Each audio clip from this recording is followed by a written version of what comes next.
வணக்கம். நீங்க கேட்டுக்கொண்டிருப்பது விஐடி பண்பலை 90.8. இது விஐடியின் சமுதாய வானொலி. நான் தான் உங்க ஆர்த்தி பேசிட்டு இருக்கேன். இன்னைக்கு ஜூன் 8. இன்னைக்கு உலக பெருங்கடல் தினம் உலகம் ஃபுல்லா கொண்டாடப்பட்டு வருது. இது 2008 இருந்து இந்த நாள் நடைமுறையில இருக்கு. கொண்டாடுறதுக்கு என்ன இருக்கு அப்படின்னு தானே கேக்குறீங்க. சொல்றேன் கேளுங்க. நம்ம உலகம் 3 பங்கு தண்ணியால மட்டுமே சூழ்ந்திருக்கு. ஒரு பங்குல தான் மனிதர்கள் வாழறாங்க. இந்த ஒரு பங்குல வாழ இந்த மனிதர்கள் இந்த 3 பங்குல இருக்கிற இந்த தண்ணியை ரொம்ப பொல்யூட் பண்றோம். இதை ப்ரிவென்ட் பண்றதுக்கு தான் மெயினா இந்த நாளையே நம்ம கொண்டாடுறோம்.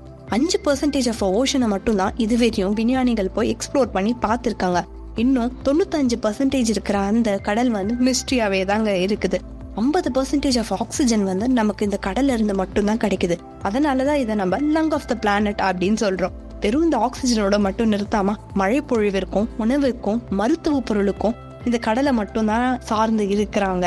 அதுவும் பத்தாதுன்னு பாத்தீங்கன்னா இம்போர்ட் எக்ஸ்போர்ட் இதுக்கு ரொம்ப ரொம்ப இந்த கடல் வழிதான் நமக்கு மெயினா இருக்கு. நம்ம சாப்பிடுறோம்ல இந்த எக்ஸாட்டிக் உணவுகள், எக்ஸாட்டிக் வெஜிடபிள்ஸ், இதெல்லாம் நமக்கு இந்த கடல் வழியா தான் நம்மளை அடையுது. ஸோ இந்த கடல் எவ்வளோ பெரிய ஒரு பங்கு வகுக்குது அப்படின்றத நீங்க பார்க்கலாம். போன வருஷம் டிசம்பர் மாசம் 800 ஆயில் ஸ்பில் அப்படின்னு ஒன்று நடந்துச்சு. இது மூலியமா எத்தனையோ மீன்கள், கடல் வாழ் உயிரினங்கள், மீனவர்கள், அவங்களுடைய படகுகள்லாம் ரொம்ப பாதிக்கிறது. இதுவெல்லாம் எங்க வரும்? திரும்பி நம்ம கிட்ட தான் வரும். ஃபுட் செயினா நம்ம கிட்ட மட்டும்தான் வரும். அந்த மீன்கள் எல்லாம் நம்ம தான் சாப்பிட போறோம். புதுசா வாயிலே நுழையாத நோய்களுக்கெல்லாம் நம்ம ஆளாக தான் போறோம். இதெல்லாம் ப்ரிவென்ட் பண்றதுக்கு சேஃப்டி மெஷர்ஸ் எல்லாரும் கண்டிப்பா கடைபிடிச்சு தான் ஆகணும். இந்த பிளாஸ்டிக் எங்க போனாலும் ஒரு பெரிய தொல்லையா இருக்கு.